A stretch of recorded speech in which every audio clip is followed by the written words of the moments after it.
ધોરણ 10 વિષય ગુજરાતી. ગુજરાતી માધ્યમના બાળકો માટે ગાલા એસાઇનમેન્ટ બુક વર્ષ 2026. દોસ્તો, જેમાં પેપર નંબર 6 જે પેજ નંબર 148ની ઉપર છે. આજે આપણે વિભાગ સીનું સોલ્યુશન મેળવીશું. વિદ્યાર્થી મિત્રો, વિભાગ સી વ્યાકરણ વિભાગ રહેશે, જેમાં 33થી 40 પ્રશ્ન વૈકલ્પિક પ્રશ્ન રહેશે. એટલે કે કૌંસના અંદર તમને આપેલા હશે 3 જવાબ, એમાંથી એક જે એપ્રોપ્રિએટ હોય એ પસંદ કરીને તમારે લખવાનું છે. ઉત્તર વહીમાં માત્ર અને માત્ર જવાબ જ લખવા, એનું ખાસ ધ્યાન રાખવું. ચાલો ત્યારે આપણે સોલ્યુશન મેળવીએ. પ્રશ્ન નંબર 33. નીચેના શબ્દોની સાચી જોડણી શોધીને લખો. 2 પૂછાશે, 1 માર્ક્સની, એટલે 1નો અડધો માર્ક્સ રહેશે. સાચી જોડણી છે હરીફાઈ. બીજું શારીરિક. પ્રશ્ન નંબર 34. પરિવત્તા નામ શબ્દની સાચી સંધિ જોડો, તો થશે પરિણામ.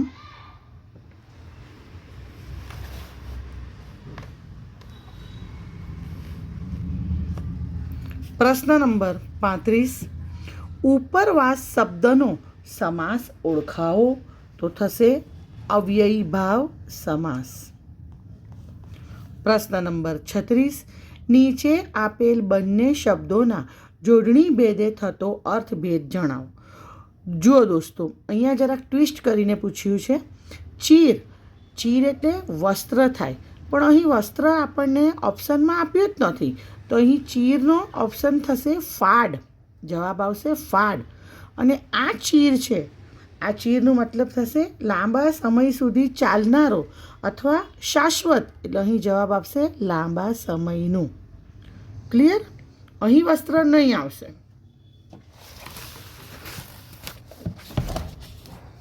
આગળ વધીએ. પ્રશ્ન નંબર 37. આંગળાની બોર જેવી છાપ. વાક્યમાંના અલંકારનો પ્રકાર જણાવો. તો બોર જેવી એટલે ઉપમા અલંકાર. પ્રશ્ન નંબર 38. વાર્ષિક શબ્દમાં કયો પ્રત્યય રહેલો છે તે જણાવો. તો પર પ્રત્યય.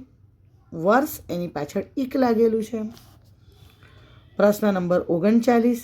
નીચેના શબ્દોના સમાનાર્થી શબ્દ શોધીને લખો.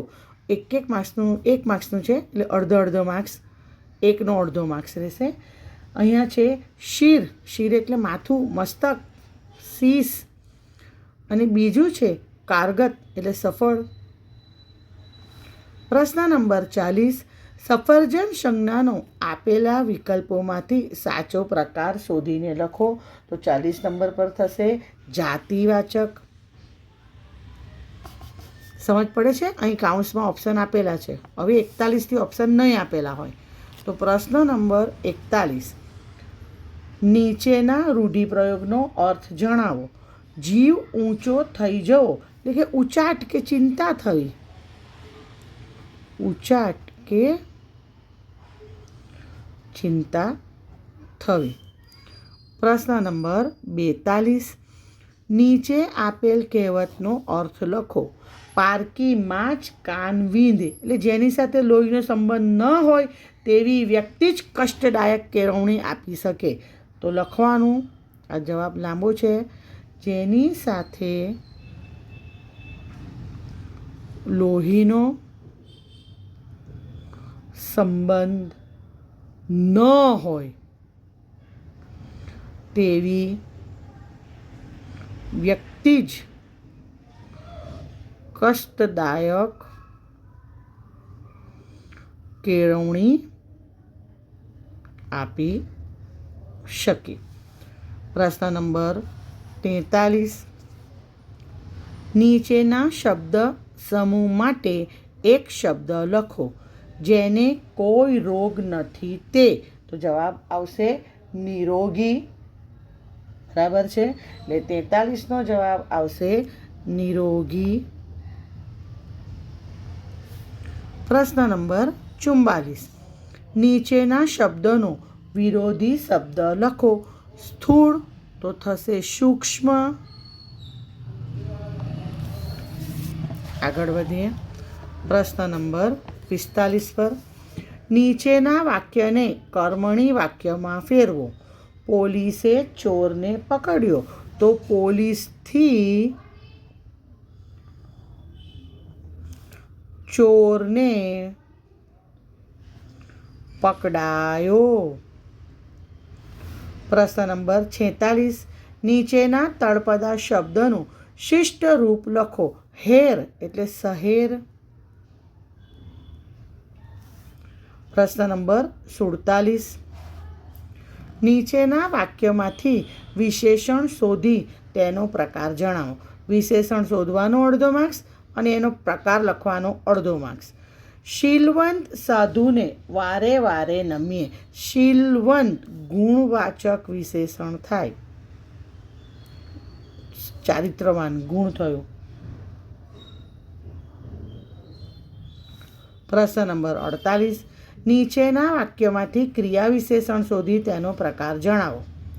અહીંયા પણ ક્રિયા વિશેષણ શોધવાનો અડધો માર્ક્સ અને પ્રકાર લખવાનો અડધો માર્ક્સ. આસાનીથી મળેલા ધનની કિંમત સમજાતી નથી. આસાનીથી રીતિવાચક ક્રિયા વિશેષણ. રીતિવાચક ક્રિયા વિશેષણ. આગળ વિજ્ઞપ્તિ શબ્દના ધ્વનિ ઘટકો એટલે કે સ્વર અને વ્યંજન છૂટા પાડો. જો અહીં યાદ રાખવાનું વ ને ઈ એટલે વી થયું. હવે જ્ઞના અંદર 3 વર્ણ છુપાયેલા છે.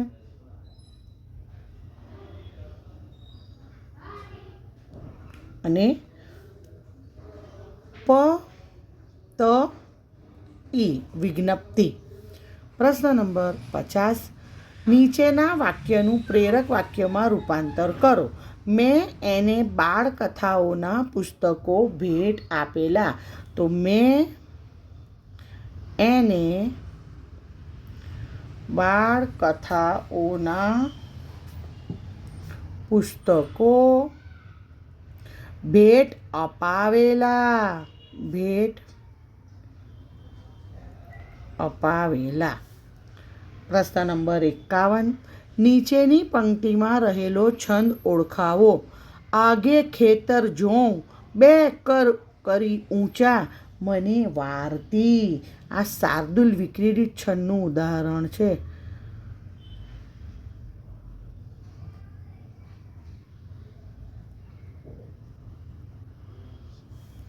પ્રશ્ન નંબર 52. દીપકના 2 દીકરા કાજળને અજવાસ. એક કપૂત કાળું કરે, બીજો દિયે પ્રકાશ.